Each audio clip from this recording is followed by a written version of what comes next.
നമസ്കാരം. സർക്കാർ ഒപ്പമുണ്ട് എന്നതായിരുന്നു പിണറായി സർക്കാരിന്റെ മന്ത്രം. സർക്കാർ ഒപ്പമുണ്ട്, അത് വോട്ടു തന്നു വിജയിപ്പിച്ച പാവപ്പെട്ട ജനങ്ങൾക്കൊപ്പമാണോ, അഴിമതിയും അക്രവും തിരിമറിയും കള്ളവും കൊള്ളയും കൊലയും ഒക്കെ നടത്തുന്നവർക്കൊപ്പമാണോ എന്നതാണ് പൊതുജനത്തിന് ചോദിക്കാനുള്ളത്. സർക്കാരിനോട് ചോദിച്ചാൽ കടക്കുപുറത്ത് എന്ന് ആട്ടിപ്പുറത്താക്കുന്ന മുഖ്യനുള്ളപ്പോൾ പൊതുജനം നിശബ്ദമാകും, അല്ലെങ്കിൽ അടിച്ചമർത്തി നിശബ്ദമാക്കി വയ്ക്കും. രാജഭരണമല്ല കേരളത്തിൽ നടക്കുന്നത്. രാജാവ് നഗ്നനാണ് എന്ന് ഉറക്കെ വിളിച്ചു പറയാൻ ചങ്കുറപ്പുള്ള ജനതയാണ് കേരളത്തിലുള്ളത്. പിണറായി സഖാവിന് പാരമ്പര്യമായി കൈമാറി കിട്ടിയതല്ല കേരളത്തിന്റെ ചെങ്കോലും കിരീടവും. നിങ്ങളിൽ വിശ്വാസമർപ്പിച്ചു പോയ ഒരു പറ്റം ജനങ്ങൾക്ക് പറ്റിയ വലിയൊരു അബദ്ധമാണ്. പൊതുജനത്തിനെ അടിച്ചമർത്താം, പക്ഷേ ഹൈക്കോടതി പോലും മുഖ്യന്റെ മുഖത്ത് നോക്കി ചോദിച്ചിരിക്കുകയാണ്, ഉളുപ്പുണ്ടോ സർക്കാരെ? കോടതി പോലും തൊലിയൊരിച്ചു നാണം കെടുത്തി വിടുന്ന ഒരു ഗതികെട്ട സർക്കാർ കേരളം ചരിത്രത്തിൽ പോലും ആദ്യമായിട്ടായി. കശുവണ്ടി വികസന കോർപ്പറേഷൻ അഴിമതി കേസിലാണ് ഇപ്പോൾ ഏറ്റവും ഒടുവിൽ സർക്കാരിനെതിരെ രൂക്ഷ വിമർശനവുമായി ഹൈക്കോടതി രംഗത്ത് വന്നിരിക്കുന്നത്. പ്രോസിക്യൂഷൻ അനുമതി നൽകാതെ അഴിമതിക്കാരെ സംരക്ഷിക്കുന്ന സർക്കാരായി മാറിയെന്നാണ് മനസ്സിലാകുന്നതെന്നും ഇത് പരിതാപകരമായ അവസ്ഥയാണെന്നും ജസ്റ്റിസ് എ ബദറുദ്ദീൻ വിമർശിച്ചു. INTUC നേതാവ് ആർ ചന്ദ്രശേഖരനെയും കശുവണ്ടി വികസന കോർപ്പറേഷൻ മുൻ MD KA രതീഷിനെയും വിചാരണ ചെയ്യാൻ സർക്കാർ CBIക്ക് പ്രോസിക്യൂഷൻ അനുമതി നൽകിയിരുന്നില്ല. 3 വട്ടമാണ് സർക്കാർ പ്രോസിക്യൂഷൻ അനുമതിക്കായുള്ള അപേക്ഷ തള്ളിയത്.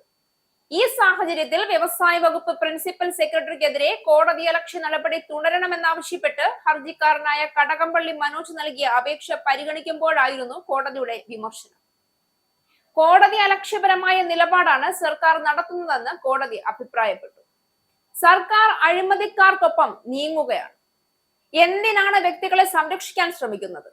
ആരാണ് ഇതിനു പിന്നിൽ എന്നൊരു കോടതി സർക്കാരിനെ ചോദ്യം ചെയ്യേണ്ടി വരുന്നത് എന്തൊരു ഗതികേടാണ്. കേരളം ഒരിക്കൽ രാജ്യത്ത് വ്യവസ്ഥാപിതമായ ഭരണത്തിന്റെ മാതൃകയായി കണക്കാക്കപ്പെട്ട ഒരു സംസ്ഥാനമായിരുന്നു. പക്ഷേ കഴിഞ്ഞ ഏതാനും വർഷങ്ങളായി ഈ സംസ്ഥാനത്തിന്റെ ഭരണത്തിൽ ഒരു ഗൗരവമായ മാറ്റം സംഭവിച്ചു കഴിഞ്ഞു.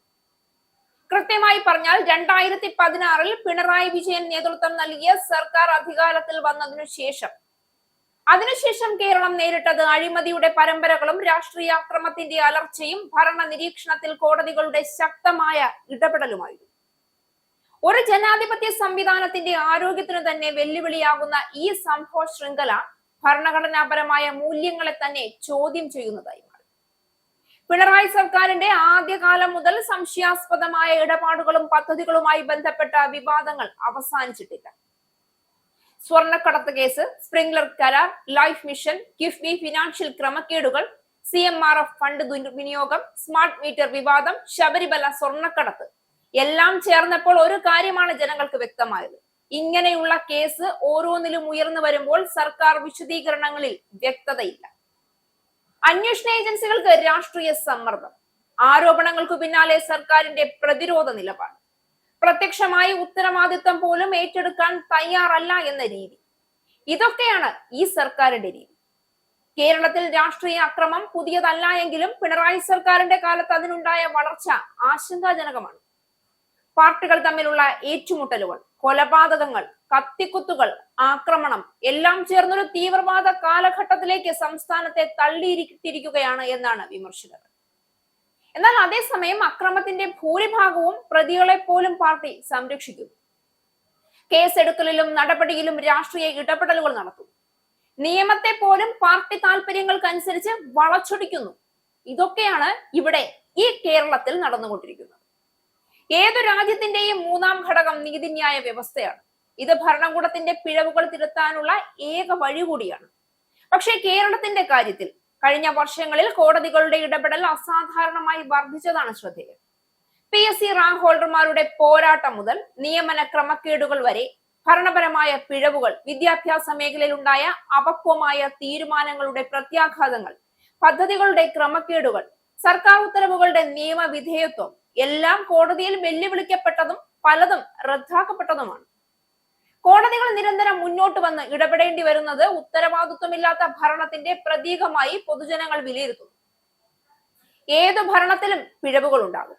പക്ഷേ പിണറായി സർക്കാരിന്റെ പ്രത്യേകത അതിന്റെ ഓരോ പിഴവും വിപുലമായ പ്രത്യാഘാതങ്ങളിലേക്ക് വളർന്നു എന്നതാണ്. ഇല്ലാതെ ഒരിക്കൽ പോലും ഇതിനൊന്നും ഒരു തിരുത്തുണ്ടായില്ല എന്നതാണ്. തെറ്റായ തീരുമാനങ്ങൾ ജനങ്ങളുടെ ജീവിതത്തെ, സംസ്ഥാനത്തിന്റെ ക്രെഡിബിലിറ്റിയെ, പൊതു സ്വഭാവത്തെ എല്ലാം തന്നെ ബാധിച്ചു കഴിഞ്ഞു. ഇന്നത്തെ കേരളത്തിൽ ചോദ്യങ്ങൾ ഉയരുകയാണ്. ഭരണകൂടം ജനങ്ങളെ കേൾക്കുന്നുണ്ടോ? വിമർശനങ്ങൾ അംഗീകരിക്കുന്നുണ്ടോ? ഉത്തരവാദിത്വം ഏറ്റെടുക്കുന്നുണ്ടോ? അഴിമതിക്കാരെ സംരക്ഷിക്കാതെ പുറത്താക്കാൻ സർക്കാരിന് ചങ്കൂറ്റമുണ്ടോ? നിയമത്തിന് മുന്നിൽ എല്ലാവരും തുല്യരാണ്. പൊതുജനങ്ങളുടെ വിശ്വാസം നഷ്ടപ്പെട്ടാൽ ഒരു സർക്കാരിന്റെ നിലനിൽപ്പ് തന്നെ പ്രതിസന്ധിയിലാകുമെന്ന് മറക്കരുത്. പിണറായി സർക്കാരിന്റെ ഭരണകാലത്ത് കേരളം അഭിമുഖീകരിച്ച പ്രധാന പ്രശ്നങ്ങൾ അഴിമതി, അക്രമം, കോടതിയുടെ ഇടപെടലുകൾ, ഭരണത്തിന്റെ കേന്ദ്രീകരണം എന്നിവയാണ്. കേരളം മുൻപ് ഉദാഹരണമായിരുന്നെങ്കിൽ ഇപ്പോൾ പാഠമാവുകയാണ്. ഭരണം ജനങ്ങൾക്കു വേണ്ടിയാകണം, പാർട്ടിക്കു വേണ്ടിയാകരുത് സഖാക്കളെ.